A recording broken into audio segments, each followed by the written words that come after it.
they now recognize that impeachment is what's on the table. This was best summed up by Chris Matthews. I must say, last night got very excited after Mueller's statement. Get up, come into the show, come on in here, listen to Robert Mueller talk. Pretty amazing. And then we talk about impeachment. Love impeachment. Pretty great. Like peaches, impeaching, all sorts of great things. Go. For months now, they've said, well, we just want to hear from this, or we just want to hear from the Senate. We need a Republican senator, or we want to hear from another witness. We want to hear from Papadopoulos. Who else want to hear from? Carter Page? They want to hear from Mueller? They're not going to hear from Mueller. This is it.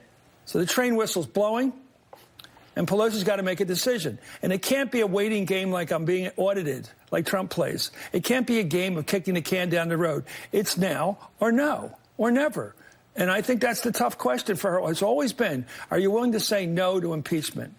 And I think it's totally up in the air what she's going to do. I mean, the train is leaving the station. I love trains. They go choo-choo and chugga-chugga. If you're not on that train, you're in front of the train. Nancy Pelosi, are you going to be on the train? Nancy Pelosi?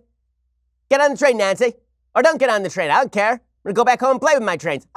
Chris Matthews, I'm going to say. But he's not wrong. I'm mocking him because he's Chris Matthews. But he is not, in fact, incorrect. What Mueller did here, he basically said, okay, Congress, this one's on you. Enjoy yourself. And Nancy Pelosi has not a lot of taste for this. According to McClatchy, most congressional Democrats heard one message in Robert Mueller's public statement on Wednesday: it's up to you to punish President Donald Trump.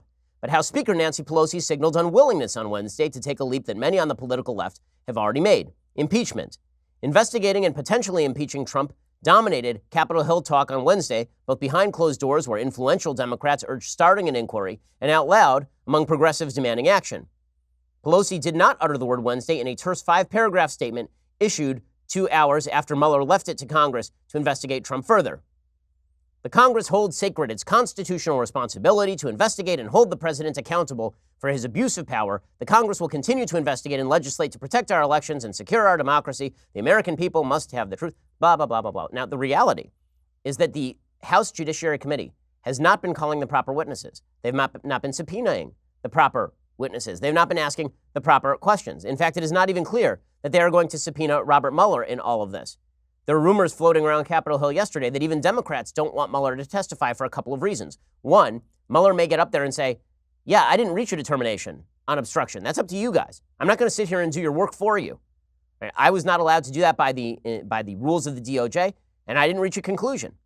So maybe Democrats don't want to hear that message. There's also the possibility that I was hearing that Democrats are concerned that Mueller will look bad in front of Republicans who will say, okay, so why did you even do this stuff in the first place if the DOJ prohibited you from the very beginning from either recommending an indictment or indicting yourself? Here's Jerry Nadler yesterday basically acknowledging that he is not interested in calling Robert Mueller, which is an amazing switch for the Democrats. Remember, Robert Mueller was the most important person to hear from for the Democrats for 2 years. For 2 years, they were buying votive candles. For 2 years, they were suggesting that Robert Mueller is going to save them from Trump. And even for the past 2 months, since William Barr released his 4-page letter, the Democrats have been claiming that we need to hear directly from Mueller. Well, Mueller spoke yesterday for a grand total of about 9 minutes and 40 seconds. And that's all that they're going to get. And Democrats apparently are satisfied with that, which suggests maybe they know they're not going to get much more out of Mueller that is going to benefit them. Here's Nadler, the head of the House Judiciary Committee, effectively saying, yeah, I'm not interested in calling Mueller at this point. Will you subpoena Mueller to testify then? Mr. Mueller told us a lot of what we need to hear today. It's very important to be clear on what he told us, on what the special prosecutor told the American people. He reaffirmed what was in the investigation, which was in the report about the investigation, which found substantial evidence that Russia attacked our political system, that the Trump campaign benefited from Russia's interference, that Trump and those around him repeatedly welcomed Russia's support, and that throughout the investigation, Trump sought to obstruct justice and undermine Mueller and the investigation over and over again. Okay, well, again, he's saying, I'm not going to call Mueller. We got all we need. I'm going to do what I'm going to do. But here's the reality. The Democrats are not going to do anything here. They're not going to do anything here. They're going to smear Trump. They're going to suggest that Trump engaged in obstruction of justice. The 2020 Democrats are going to suggest that Trump is impeachable without actually having to own all of this. Kamala Harris yesterday said, absolutely, we've got to impeach. And she's indicative of the general Democratic mindset at this point. What was the message that Mr. Mueller was sending to you, a sitting member of Congress. And do you have a reaction to the president's tweet saying that this case is closed and nothing has changed? Well, I try not to respond to those tweets, but I will say that I think what is clear is that I think it's a fair inference from what we heard in that press conference that Bob Mueller was essentially referring impeachment to the United States Congress.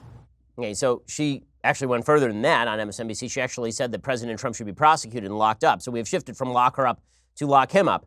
And Kamala Harris has a long history of attempting to lock people up, many times unjustly. Here is Kamala Harris saying that the president should go to jail. I am also clear from reading what he wrote in that report that the only reason they did not return an indictment against this president on obstruction of justice is because of an opinion from the Department of Justice that suggests that you cannot indict a sitting president. But there is no question that the evidence supports a prosecution of that case. So taking it to the point of your next question, absolutely.